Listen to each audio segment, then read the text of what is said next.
Hi, folks. This is Sami from Ensiferum, and you're watching Richard Metal Fan. Hey, what's up, guys? Episode 298 of Richard Metal Fan Interviews, calling from Zoom, and I'm here with Sami Hinkka from Ensiferum. How are you doing, Sam, man? It's so great to be able to talk with you today. Nice to talk with you, Richard. Yeah, all good here. Greeting from rainy Helsinki. How are you? All good? Yeah, yeah, but it's so good to have you here. So, kind of like the format is, I want to do a speed run of your discography as well as talk about the new Ensiferum album, which comes out this month. But take me back to young Sami Hinkka. So, growing up in Finland, what were the first bands that got you into metal? What made you want to slap at a bass? My big brothers. I have two big brothers who are 6 years older than I am. So I grew up with AC/DC and Iron Maiden and stuff like this. So I really don't remember the time in my life when I wasn't listening to heavy metal, like uh, Kiss and this kind of stuff. I really grew up with, yeah, Led Zeppelin, Pink Floyd. They were always there. Uh, I think it started when I was maybe 10, maybe 11. I got my first bass when I was 11. My other big brother, he was already really good guitar player at that point. I mean, he was playing like Yngwie Malmsteen and stuff and so on. It was so cool.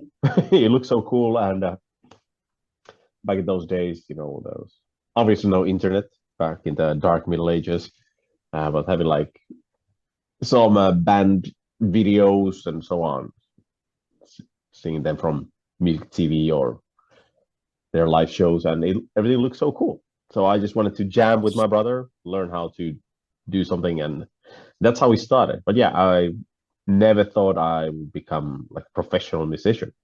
It was always about playing with someone too, about that. But ta-da, here I am. Kind of like, I guess the first thing I want to dive right into, I want to talk about your first band, I believe was listed called Rapture. You did Silent Rage in 2005. Like, I'm digging deep. Like, nobody ever really talks about this stuff. Uh yes, well, obviously there were many, many other bands that I played because the town where I'm from, uh, there were not that many kids who wanted to play bass. Everybody wanted to be the flashy guitar player or the drummer. And I don't know. I was a bass player. I was always a bass player. Uh, and yeah, when I was in my late teen years, I remember I had like band rehearsals pretty much every day after school, but with different bands, different style. Like there were death metal and like Guns N' Roses and Finnish pop music and all kind of stuff. And uh, and at some point, I even played with my dad.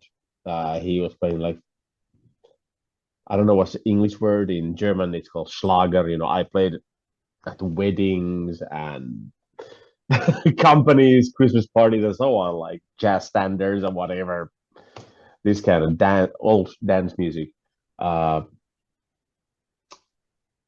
but yeah, the first band. Well, how I got into Rapture was there was a band called Adornment.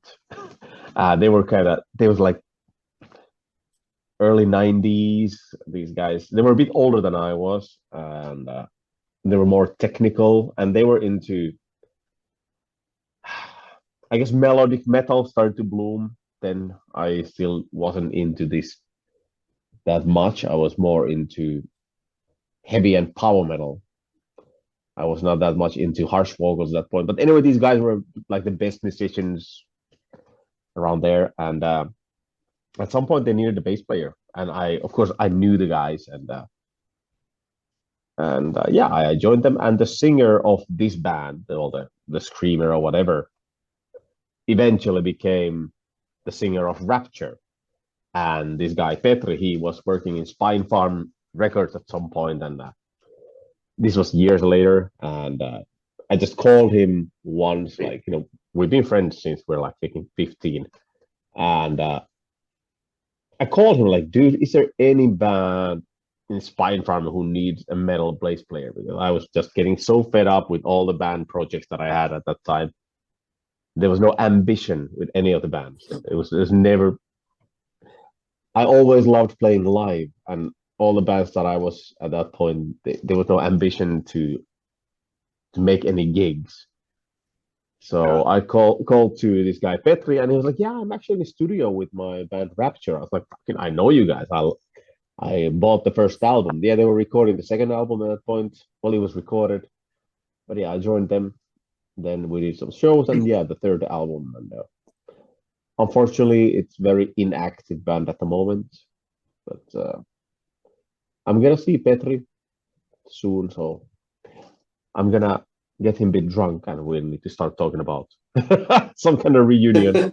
All right.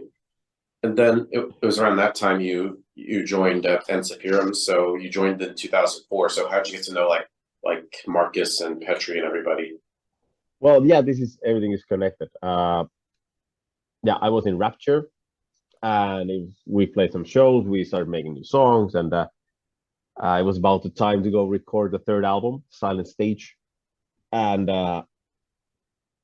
it was in another city called Savonlinna. It was uh, some guys went with the bus there, and I kind of lost the coin toss. Like, okay, I had to squeeze in this small car or Spine Farm car with all the drums and guitar amps and so on. Yeah. But the driver was Markus Toivonen. He was working at Spine Farm at that point, and he's the mastermind, the founder of Ensiferum. I didn't know him before, but so I was driving with him to this another city, and we talked a lot, obviously, and listened to Iron Maiden, and we noticed that we have a lot of same values in life, and we like same band, Dark Tranquility, and Old Amorphis, and so on. And at some point, he says, "Yeah, I also play in a band." I was like, "That's really cool." And they just came from studio with Ensiferum's second album, Iron. It was not even released yet, and we listened to the album in the car. I was like, "Fuck, that's good stuff! Like, awesome! Like, really melodic and heroic stuff." And because I'm a geek, I always enjoy heroic stuff. And yeah, when we ended up in Savonlinna, this city, and I didn't need to record bass the next day because they wanted to record drums. So I ended up in a bar, killing time. And yeah, Marcus joined me. He didn't want to drive all the way back to Helsinki.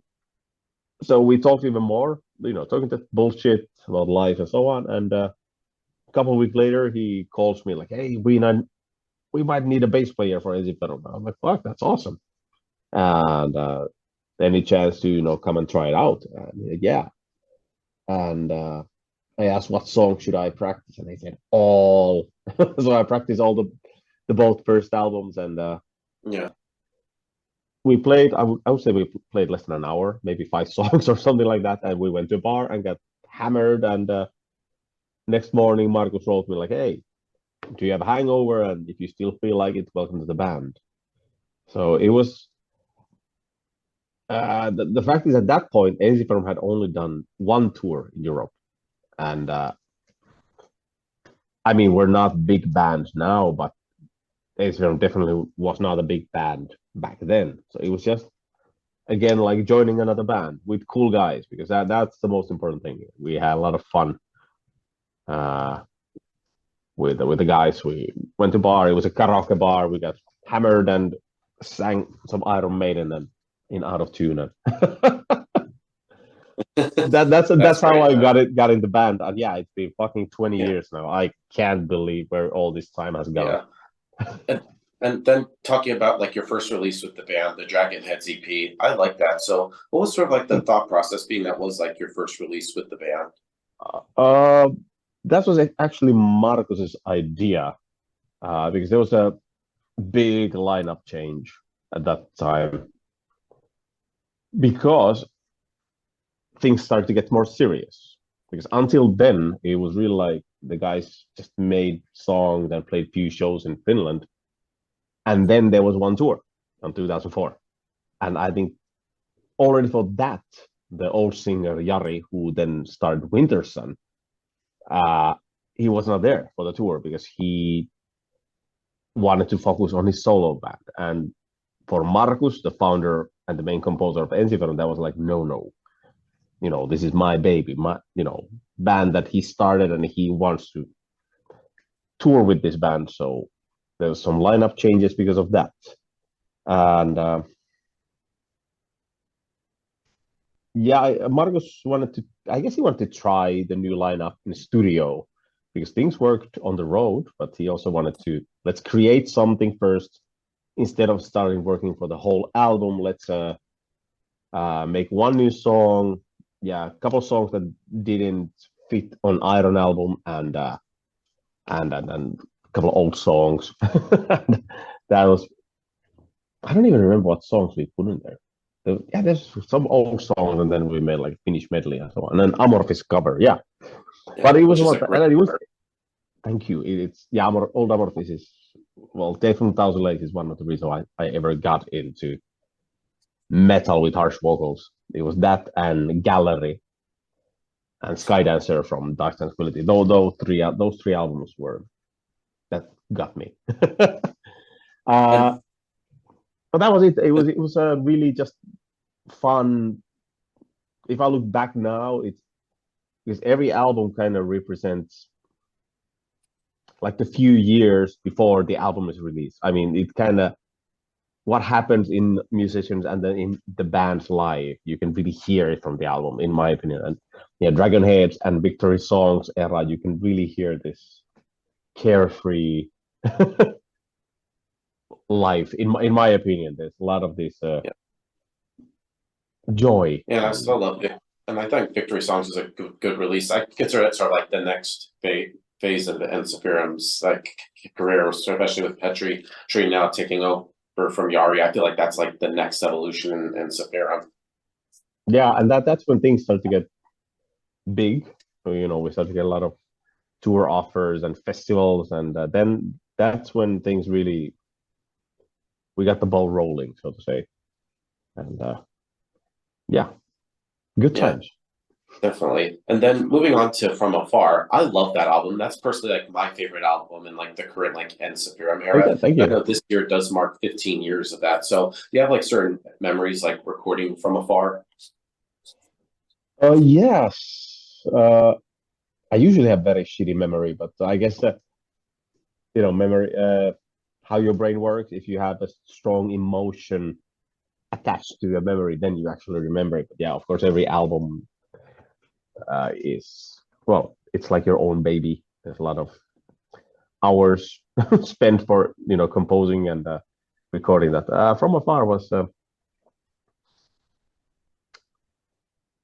that was the first time we worked with some people who are still in the kind of the circle of Ensiferum production team, like this guy Mikko Mustonen. He uh, is this magician who does the orchestrations. I mean, we send him, of course, all the ideas, and here could be like horn section, and here be strings and maybe harp here, but we don't have the skills to actually arrange full orchestra. But this guy does that, and he has done it for many, many bands. Yeah, and he still does it for us. I'm really happy that Yeah. he still has time for us because he's a busy man. Yeah, this one, and then we also worked with Tero Kinnunen, who is part of a Nightwish team. Also, he was a yeah, a lot of story with Tero also. Yeah. But anyway, it was from afar actually. I guess the if you compare it to Victory Songs, it's a bit darker album. Like the Yeah. thing is that we start to get older, and of course, the older you get, the not necessarily you, but people near you, you start to get health problems, and even some die and so on. So it obviously affects music. Like the longest journey on this album is a very emotional song. I think it's Yeah. And then I know the same year you did From Afar, you also started up Atmosphere Enterprise. Like I'm always curious about that. Like another thing that nobody ever talks about. thank you. That's quite something. Uh, Like what's the well, this status with that? uh we never officially dismantled the band. Uh, yeah, it started with a bunch of friends. We all like weird stuff. I think the others even more than me. I mean, I like Björk and this kind of stuff, but these other guys they are even more into more obscure stuff. One of the members is actually the original bass player of Ensiferum, Oh, Jukka-Pekka really? Miettinen. Yeah. He's one of my best friends, and yes, it was a really fun band. We had a lot of fun, and for that band, it was really cool. There was no like barriers at all. It was really creative, and all these people in this band they were very musical. Some of them actually had like studied music, and so the I mean I understand theory some, but these people are like way deeper in all this stuff. So it was a lot of fun to compose with these kind of people. But it was also, especially the first album release, it was very much based on jamming. There's one song, what the fuck is it called? Uh, we were jamming in Ensiferum rehearsal room. I remember we had like only like some, like Christmas lights on the around the ceiling. I mean, on the high of the walls next to the ceiling, and we had those on. And I put my old phone. This is time before smartphones in the middle of the room, and it was bass, two guitars, and keyboards at that point, and we were just jamming stuff like in this almost dark room, like jamming. It sounds very hippie, but it was we were jamming for hours, and out of this jam, there was like a clip where like, hey, that's really cool. That we need to evolve that, progress with this one, and we left that jam as an intro for the actual song. So it's always there to remind, like it started from a jam. This is the very first time we jammed this song, and this is how the song ended up being. So there's something really pure in this one. But yeah, Yeah. this band, unfortunately, it's on a break. I don't know if we ever make a reunion because Yeah. everybody's life. That's the thing. You hear it here, folks. Everybody's life just went into different directions. It's that's when it happened. I mean, when you're 18 or when you're young, it's so much easier. When you get adult, you have much more responsibilities, and people start to have day jobs and families, and so it's only natural that some you don't have time. You need to choose where you Then use your time, and that's actually crazy for some bands like Rammstein and Rush and so on. I mean, who stayed together for decades, but everybody's life stayed kind of on a level that you can keep up staying in a band. I yeah. mean, it's very different to be 15, like Ensiferum. The guys were 15 when they started the band. It's very different when you're just jamming in a basement or making Yeah. like 2 3 shows in Finland, and to go from there to be a band that actually tours half of the year, being away from Finland, from your family and friends and stuff like this, and trying to figure out how to pay your rent when there's no shows. So it's very different. But that's also life. It's this choices in life. Yeah.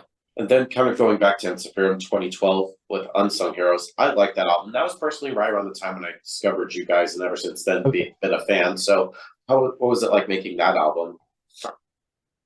Oh, I'd say for every album, it was fun. There was also like we knew we were kind of on the verge of something new. Uh, in retrospective, of course, someone could say we should have just keep making. I have friends in music business who told me many times that Ensifer would have been so much bigger if we would have given people what they want. If we would have just kept making more Lila Hayes and the most hit songs. But that's not how we compose, and that's many people say it's a good thing, but of course, from a commercial perspective, it's a commercial suicide.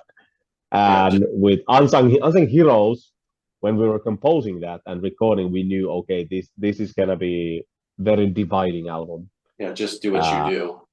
yeah, because we knew okay, this is gonna be so different from afar, and but that was just the material that came from the heart and soul of the band at that point, and it's just stuff you need to get out. And band is not a religion. I mean, the old songs are always there. If you don't like the new material, it's like, okay, I don't like this stuff.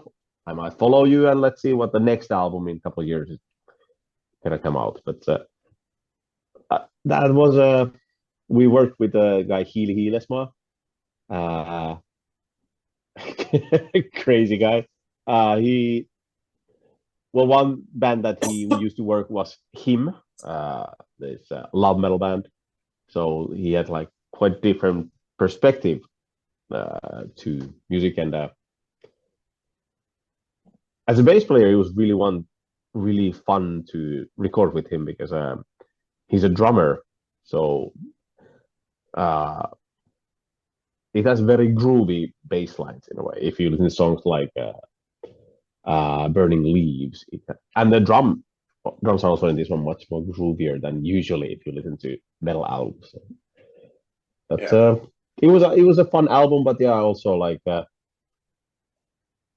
for some old fans, it might have been a bit too much. But the irony is that it's one of those albums that the most dividing albums we ever made, but it also has our most successful song, In My Sword I Trust. In My Sword I Trust. Love the video. Thank you. That was fun. We went to Poland, this beautiful castle, and there was like some local people, and we were shooting the video and a nice party afterwards. And but this song, it's on the album that is one of the most controversial, maybe. I don't know, from Ensiferum catalog. But then there's this song that is, if you check the numbers, like statistically, it's our most listened song. Yeah. And, when we composed it, we knew, okay, this is gonna be a good song. It's a lot of fun to make it, to compose it, and there's this catchphrase, In my sword I trust. If you hear the chorus once, on the second one you can already shout. Very sing along. Yeah. But we didn't. At least I didn't think, okay, this is gonna be one of our most popular songs. That's the thing. You never know. Yeah. Then moving on to 2013, you did the Plague of an Coming Age with October Fall. So tell me about that band. That was a fantastic experience. It was actually Marco, the drummer from Moonsorrow, who called me that because the circles are very small in Finland, and I always like Marco's playing. He has also very wide horizon as a musician, even though he's a fantastic metal drummer, but he also loves other kind of stuff. And I guess we talked about this kind of stuff also on tours and maybe in a bar. Yeah, he called me like, hey, there's this, I'm playing drums for this one album, and we're talking about which bass player we should ask. And he asked me, and I was like, fuck yes, of course. And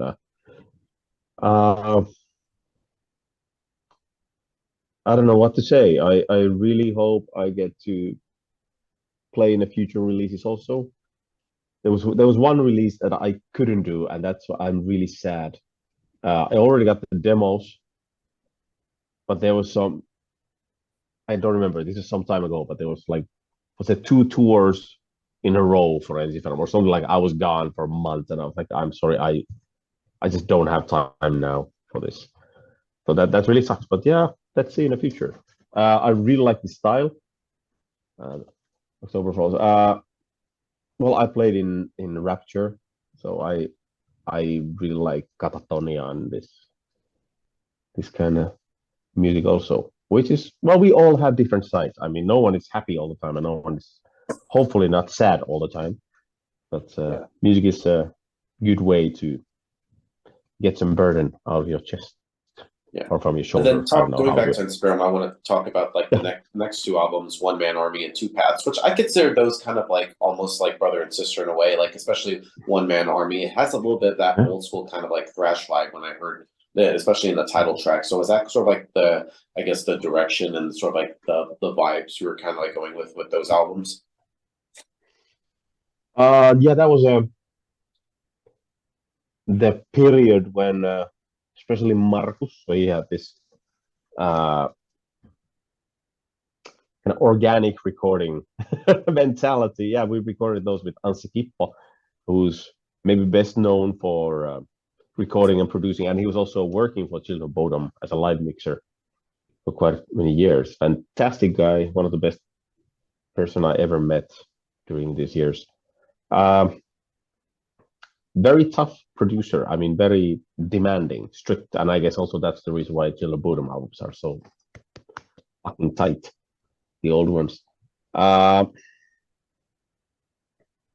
that was a lot of fun. Yeah, we lived in Anssi studio. It's called Astia Studio. It's a fantastic complex. If you ever need to record an album or in the Eastern Finland, go there. It's amazing place. Once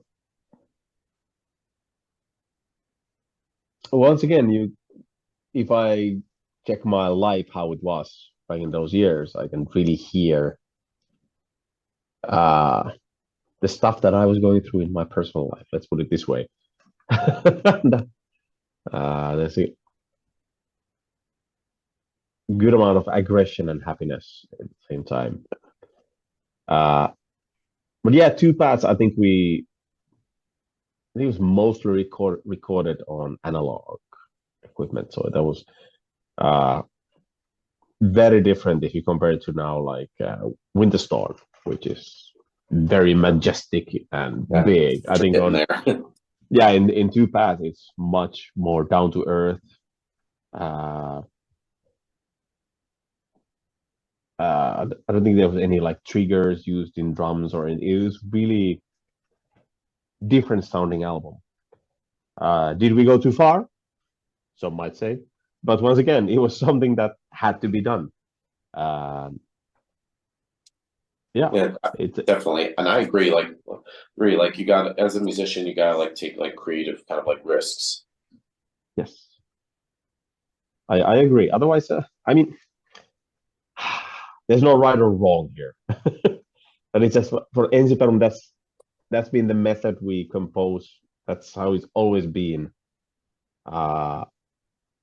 That we try different stuff, and you can really hear the music is very highly influenced by what's going on in our lives and what fuck is going on in everybody's mind. There's nothing wrong if you have like a good concept for your band. I mean, something that works, like AC/DC. If you have a good rocking band, then just go for it. But for Ensiferum, we always leave doors and windows or whatever open to try weird stuff and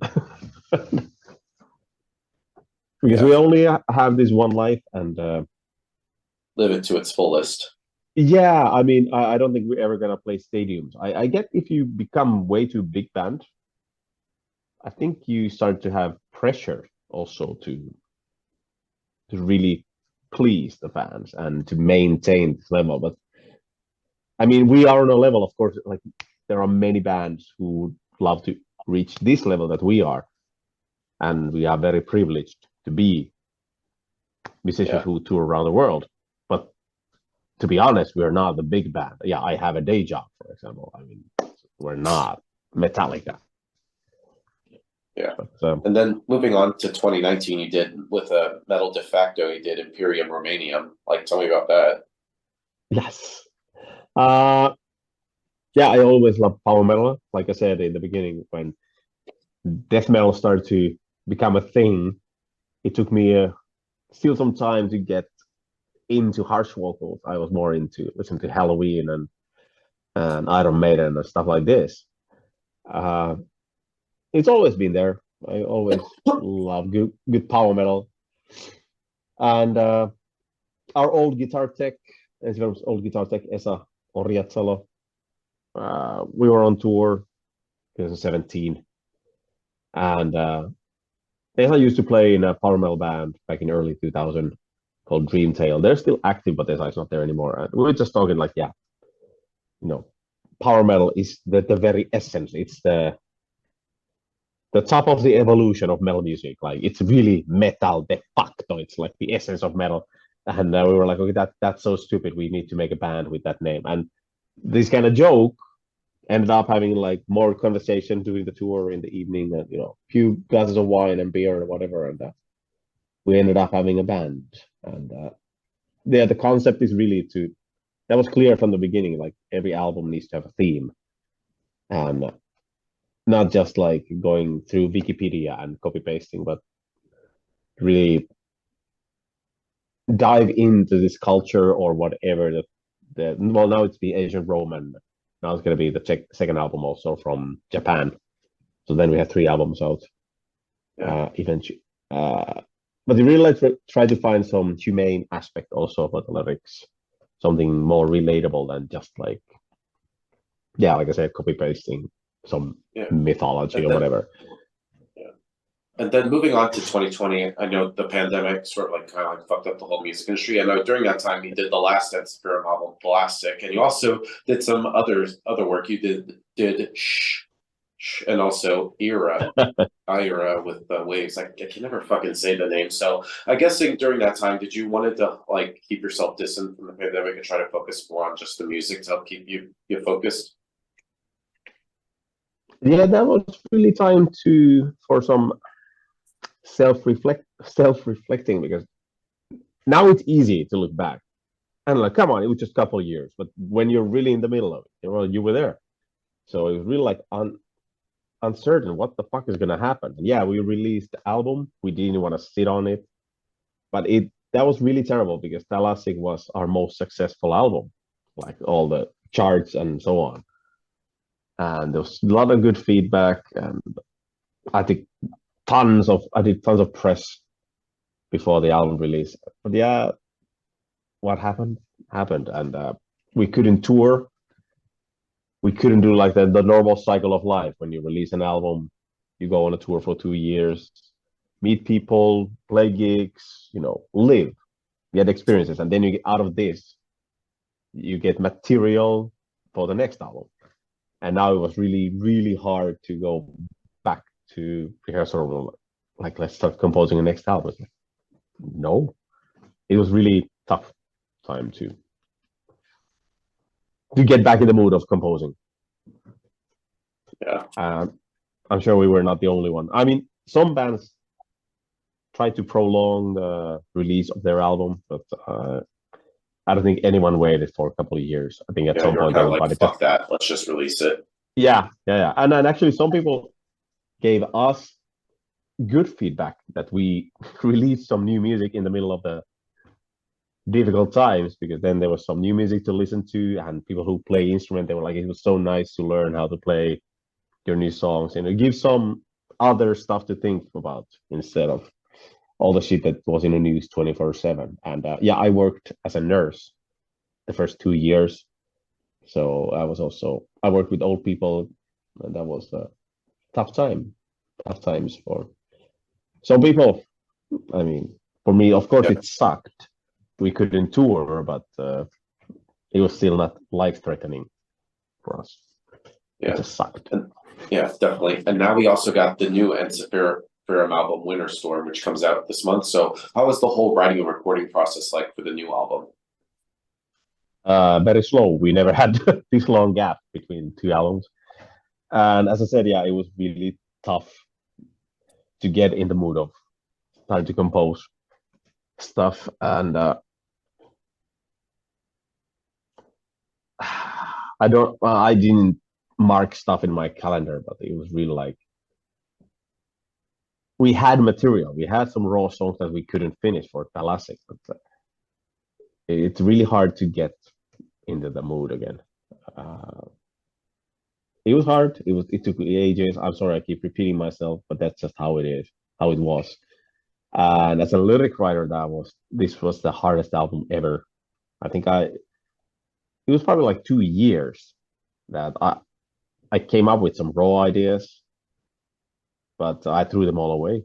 I mean, they all felt like bullshit. And at some point, I started thinking like maybe I should just reread some of my favorite books and maybe make a theme album of that or something. Because there was also a lot of pressure from the band because when you start composing stuff, arranging songs, there's a point where you need to have vocals also there, so you can start to arrange stuff. You need to have vocal arrangements there so you can actually progress with the song. So there started to be a lot of pressure from the band, like, hey, we really cannot go any further without some idea of the vocals. And yeah, then I remembered, okay, well, remembered, and I realized I get this fantasy book that I've been thinking about for 10 years or so on, that I've written a bit. At that point, I had the story in my head, but always thought I'm gonna wait a bit later when I actually start writing it. But then I started listening to raw demos with this in my head, like, okay, yeah, this song has this kind of mood, this mood, okay, actually fits this character or this faction or this small event from the book. And then things started to match. And then actually the lyric writing went super fast. Yeah, after like 2 years, it was like really tough. And then matter of weeks, I think I had everything written pretty much. Yeah. And musically, did you want to continue in the same vein as Plastic, or did you want to try something new or different that you haven't done before? We had the same team pretty much. Also mixing was done by Jens Bulgren, as was Thalassic. The things that are the way we compose is not intentional in a way. We don't sit down as something like, okay, we should make this kind of album, or we need one more song on the album that is like this. Like, no, that's not how it works for us.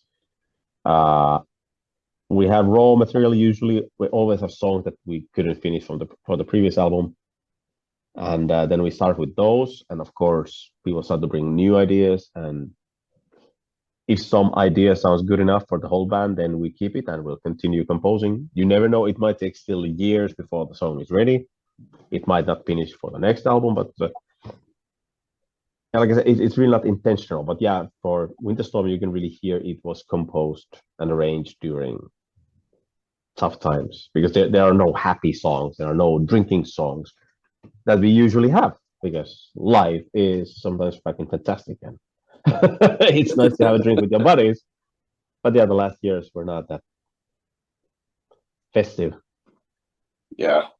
Yeah. And what would you say like the overall theme would be for Winter Storm? Well, yeah, it's from my unpublished fantasy book. Yeah, it's not telling the whole story. Absolutely not. The whole book, let's say it's here. The album tells like this much. Like tells about a couple of factions, couple of characters, and like 2 events that's happening in the big story. Kind of very basic fantasy. Might and magic.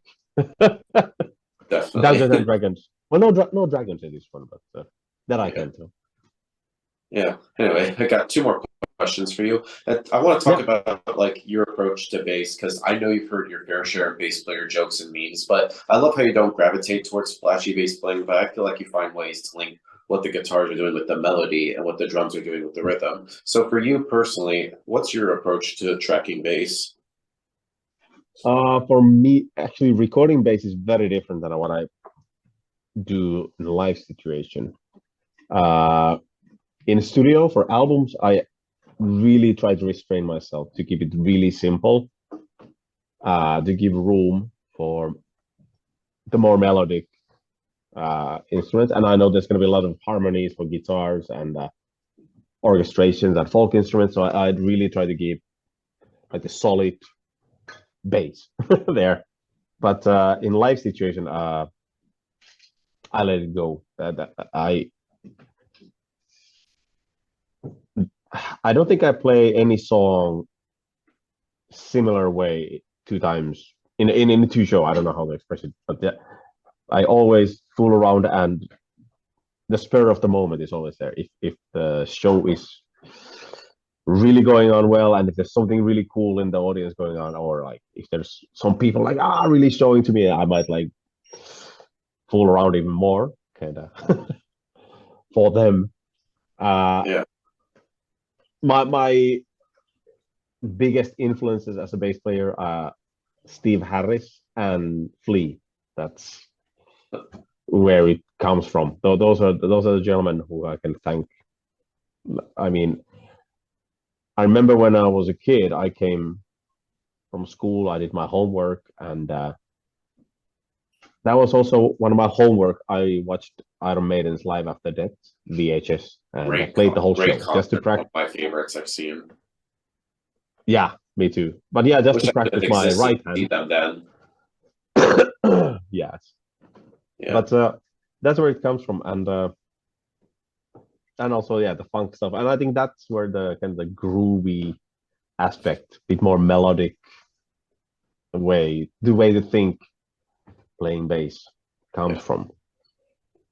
Yeah, and definitely. And then the final question I want to ask is coming from Finland, I feel like Finland, like every band sounds different from one another. Like you guys don't sound like Winter Sun. Winter Sun doesn't sound like Amorphous. Amorphous doesn't sound like him. I feel like every band's almost like diverse in a way. So how is like the metal scene in Finland like? Do you feel comfortable with it, or was it for Ensiferum to like get outside of Finland and play in front of different countries and audiences and stuff? Uh, I think it's still very active. Of course, uh, it was huge like 20 years ago.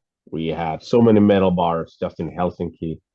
There were so many bands coming all the time. And the big thing was Spine Farm. Spine Farm, they really helped everything bloom. I mean, they had Bodom, they had Nightwish, they had so many bands that they believed in. But Finland and Helsinki is really small, so it's like everybody knows each other. I mean, we were sharing rehearsal room with Amorphis at some point, and they were one of the bands that inspired Marcus to start his own band. So there's no competition in a way. Everybody, it's a small country. Everybody is friend, and there's like a bar even nowadays called Beaver Bar. I know it sounds very dirty, but it's just a small pub. But it's you go there and you're sure to meet some metalheads. I mean, from a band or usually it's like at some point it was like a second living room for many musicians. Like people went there after the tour and just to calm down from the tour. Definitely. Anyway, but it's still there, and but yeah, I would say that there's no competition even inside the same genre. I mean, like folk metal, like if I say Fintroll, Korpiklaani, Moonsoro, these are my friends. There's no competition. I think that's something very typical here. Yeah, definitely. So in the end, I want to thank you for this conversation. It was so great to finally have Ensiferum on my show. So with the release of Winter Storm, what else can we be expecting from Ensiferum in terms of tours and stuff that I know? Supposedly you got a tour coming up with Korpiklaani and Trollfest in the States. Fingers crossed for an Atlanta show. It's just anything else with the release of Winter Storm that you would also like to plug, if you're allowed to say. Well, yeah, next 2 years are going to be very busy. Yeah, we're going to do a few shows which follow the sun. Also, one band that I really love, because they also release a new album on the same day, actually. So we're going to play 2 headline sets in Finland. That's going to be amazing because we're different genres. So hopefully we'll draw some new crowds for both bands, or people who never saw Ensiferum live or Swallow the Sun are gonna maybe find a new band. That's nice. And then yeah, the Pagan Fest. It's gonna be one hell of a party around Europe, and yeah, North America. I don't know if it's already out. It should be out in a matter of minutes, I guess now, officially. Yeah. And yeah, the summer festivals. There's a lot of plans already for the next year's autumn and the year after that. We have some crazy plans because yeah, the band is turning 30 and I think there's some anniversaries with some albums and so on. But let's see. We all also want to keep a door a bit open if the plans change. Like if Iron Maiden wants us on a tour with them, so then we can say like, yeah, we can come. I mean, if things change, so we had some plans, but we are willing to change that. So, Mr. Steve Harris, if you see this, just give us a call. We are ready. Yeah. So everybody, Sami Hinkka from Ensiferum. We'll see you next time. Thank you, Rich.